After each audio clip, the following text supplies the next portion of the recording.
Hari itu, suasana istana Baghdad tampak tidak seperti biasanya. Raja Harun al-Rashid duduk di singgasananya dengan wajah muram. Para menteri berdiri berbaris, saling menunggu siapa yang lebih dulu berbicara. Aku tidak suka mendengar keluhan rakyat setiap hari, ujar sang raja. Mereka selalu mengatakan pajak terlalu berat, hidup susah, harga naik, pasar ribut. Lalu apa gunanya kalian, wahai menteri-menteriku? Para menteri gemetar. Tidak ada yang berani angkat bicara. Namun salah satu dari mereka, yang paling licik sekaligus paling pandai menjilat, melangkah maju. Tuanku, katanya, rakyat memang selalu mengeluh. Tapi jangan salah, mereka tetap setia pada tuanku. Justru, jika ingin pendapatan kerajaan meningkat, kita harus membuat pajak baru.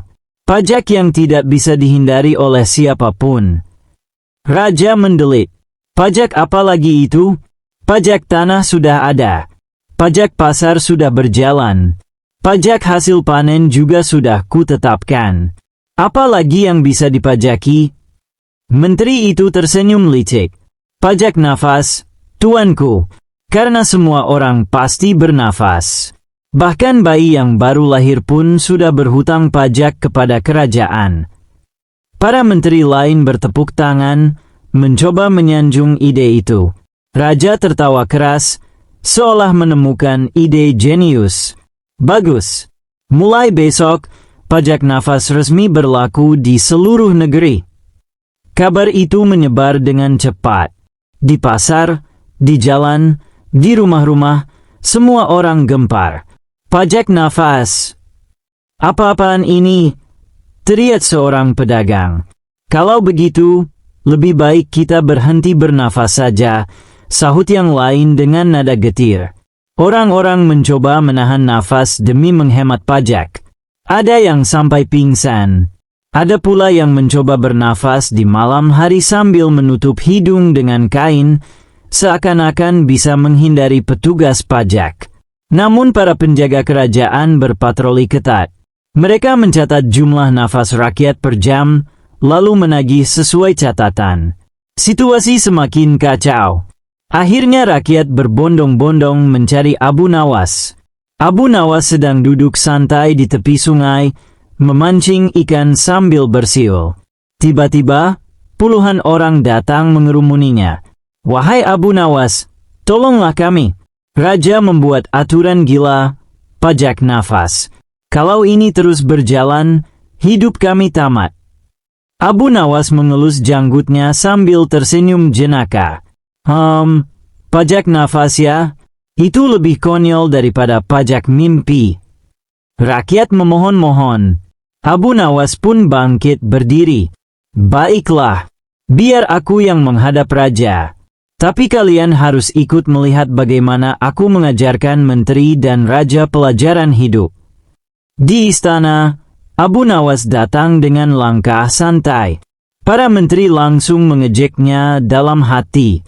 Haha, kali ini Abu Nawas pasti tidak bisa lolos. Bagaimana mungkin ia bisa menolak pajak nafas? Semua orang bernafas, tidak ada celah untuk membantah. Namun Abu Nawas hanya menunduk hormat kepada raja. Tuanku, hamba datang untuk membayar pajak nafas. Raja tersenyum puas. Akhirnya ada rakyat yang patuh. Bagus, Abu Nawas. Berapa banyak uang yang kau bawa? Abu Nawas menggeleng. Hamba tidak membawa uang. Tapi hamba sudah menabung nafas banyak sekali. Izinkan hamba membayarnya langsung kepada tuanku. Raja mengernyit. Membayar dengan nafas. Abu Nawas berdiri tegak, lalu menarik nafas panjang sekali. Ia menahannya hingga wajahnya merah, lalu mendekat ke arah raja dan menghembuskan nafas sekuat tenaga tepat ke wajah raja. Seisi istana terkejut. Para menteri melongo, pengawal terpingkal menahan tawa. Inilah setoran pajak nafas saya, tuanku, kata Abu Nawas dengan wajah polos. Raja tersentak, tapi sebelum marah, Abu Nawas menambahkan dengan nada serius. Tuanku, bagaimana mungkin nafas bisa dipajaki? Nafas adalah anugerah Allah, sama seperti cahaya matahari dan air hujan. Jika semuanya dipajaki, rakyat akan berhenti hidup. Dan jika rakyat berhenti hidup, kerajaan ini akan kosong. Untuk siapa lagi tuanku berkuasa? Raja terdiam. Kata-kata Abu Nawas membuatnya merenung. Melihat kesempatan itu, Abu Nawas berkata lagi, Tuanku, izinkan hamba mengajarkan sesuatu kepada para menteri yang terlalu sibuk mencari cara memeras rakyat. Mari kita buka sekolah kehidupan di istana ini. Raja mengangguk setuju. Para menteri dipaksa duduk di kursi seperti murid sekolah. Abu Nawas berdiri di depan mereka dengan tongkat bambu. Pelajaran pertama, ilmu logika. Jika rakyat lapar, apa yang harus kalian lakukan? Seorang menteri menjawab, menaikkan pajak agar kerajaan punya uang membeli makanan. Abu Nawas mengetuk tongkat ke lantai. Salah. Kalau rakyat lapar, beri mereka makan. Bukan aturan panjang yang membuat mereka semakin lapar. Pelajaran kedua, ilmu hati. Kalau kalian diberi segelas air, apa yang harus dilakukan? Seorang menteri rakus langsung menenggak habis. Abu Nawas tersenyum. Beginilah jadinya jika pejabat hanya mementingkan dirinya. Rakyat kehausan, sementara kalian kenyang. Negeri tidak butuh menteri rakus, tapi butuh menteri yang tahu berbagi. Pelajaran ketiga, ilmu perut. Perut rakyat kosong, tapi kalian sibuk menulis laporan tebal. Apa gunanya laporan kalau rakyat tetap lapar? Ingat, negeri berdiri bukan di atas kertas, tapi di atas kenyang atau laparnya rakyatnya. Para menteri terdiam, wajah mereka merah padam. Rakyat yang hadir menahan tawa. Raja akhirnya tak kuasa ikut tertawa keras. Abu Nawas, engkau memang satu-satunya guru yang bisa mendidik menteriku. Mulai hari ini, pajak nafasku batalkan. Dan kalian, wahai menteri, harus lulus dari sekolah kehidupan Abu Nawas sebelum berani mengatur rakyat. Beberapa hari setelah pajak nafas dibatalkan, para menteri yang iri kepada Abu Nawas kembali berkumpul. Mereka tidak terima harga diri mereka dipermalukan di depan rakyat. Kalau begini terus, kata salah satu menteri, rakyat akan lebih percaya kepada Abu Nawas daripada kita.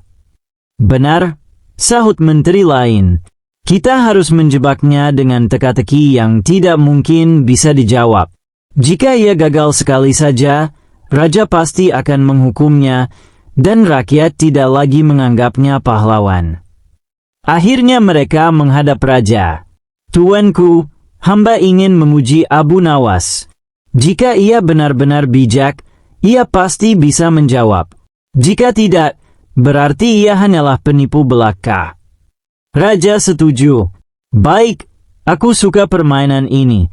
Panggil Abu Nawas. Saat Abu Nawas datang, raja berkata dengan penuh wibawa, Abu Nawas, kali ini aku ingin melihat sejauh mana kepandaianmu. Jawablah pertanyaanku ini. Apa yang lebih berat dari gunung, lebih cepat dari kilat, lebih luas dari lautan, dan lebih berharga daripada emas? Jika kau tidak bisa menjawab, bersiaplah menerima hukuman. Para menteri tersenyum puas. Mereka yakin tak ada manusia bisa menjawab teka-teki aneh itu.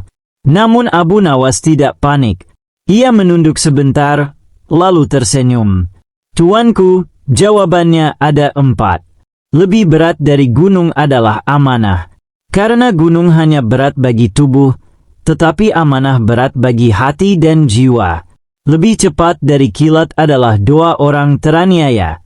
Kilat butuh waktu menyambar, tetapi doa orang yang dizalimi langsung naik ke langit. Lebih luas dari lautan adalah hati manusia. Lautan hanya bisa menampung air, tapi hati bisa menampung cinta, benci, dendam, kasih, dan seluruh rahasia dunia. Lebih berharga daripada emas adalah ilmu. Karena emas bisa dicuri, tapi ilmu tetap hidup di kepala dan bermanfaat untuk banyak orang. Raja Harun al-Rasyid mendengar kabar aneh dari para pedagang jauh. Mereka mengatakan ada sebuah kota misterius yang hanya muncul sekali dalam 100 tahun. Kota itu konon penuh dengan emas, permata, dan kitab-kitab kuno yang menyimpan rahasia dunia.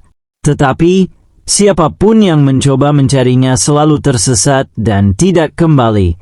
Raja, yang terkenal penasaran, segera memanggil Abu Nawas. "Abu Nawas," kata raja dengan nada serius bercampur licik, "kau terkenal licik dan pintar.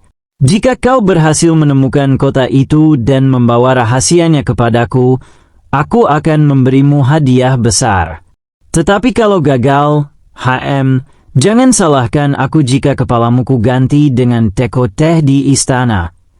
Semua menteri tertawa terbahak-bahak, karena mereka yakin kali ini Abu Nawas akan gagal. Tetapi Abu Nawas hanya tersenyum sambil mengelus jenggotnya. "Wahai baginda, kepala saya memang pantas jadi teko, tapi kalau air tehnya panas, siapa yang akan meniupnya? Tentu baginda sendiri. Jadi, baginda juga akan kepanasan." Seketika semua yang hadir tertawa, bahkan raja pun ikut terbahak, meski sambil menahan gengsi. Abu Nawas berangkat seorang diri. Ia hanya membawa tongkat, kantong berisi roti kering, dan secarik kertas yang ia gambar sendiri peta, hayalan, menuju kota misterius itu. Banyak orang heran, bagaimana mungkin ia bisa menemukan kota legendaris dengan hanya peta coretan? Di tengah perjalanan, Abu Nawas bertemu seorang pengemis tua. Pengemis itu berkata, "Wahai anak muda, hati-hatilah. Kota yang kau cari bukan hanya penuh harta, tetapi juga penuh ilusi. Siapa yang tamak akan lenyap." Abu Nawas tersenyum. "Kalau begitu aku aman, sebab aku hanya tamak pada kebenaran, bukan pada emas." Mereka pun berjalan bersama, sampai akhirnya tiba di sebuah padang pasir luas. Malam itu, bintang-bintang terlihat seperti menari. Abu Nawas sadar, bintang itulah yang memberi tanda jalan. Sementara para penjelajah tamak hanya mengandalkan peta dan harta benda, ia membaca langit. Setelah 3 malam perjalanan, Abu Nawas tiba di sebuah gerbang besar yang muncul dari kabut. Di atasnya tertulis, "Selamat datang di kota yang tertawa. Masuklah dengan hati ringan, atau keluarlah tanpa jiwa." Abu Nawas tertawa. "Bagus. Kalau begitu aku memang cocok. Karena hatiku sering lebih ringan daripada kantongku." Saat ia melangkah masuk, tiba-tiba tembok kota bergetar dan berganti menjadi pasar besar. Semua orang di dalam kota tertawa tiada henti, dari bayi sampai orang tua. Tetapi Abu Nawas sadar, tawa mereka bukan tawa bahagia, melainkan tawa yang dipaksa oleh sebuah kutukan. Seorang pedagang datang kepadanya. "Orang asing, tolong bebaskan kami. Kota ini dikutuk, siapapun yang berhenti tertawa akan menjadi batu." Benar saja, di setiap sudut jalan, Abu Nawas melihat patung-patung batu dengan wajah orang yang separuh tertawa, separuh menangis. Untuk memutus kutukan, Abu Nawas harus menemui penjaga misteri kota yang tinggal di Menara Emas. Saat ia tiba, penjaga itu berkata, "Abu Nawas, untuk membebaskan kota ini, jawab teka-teki berikut.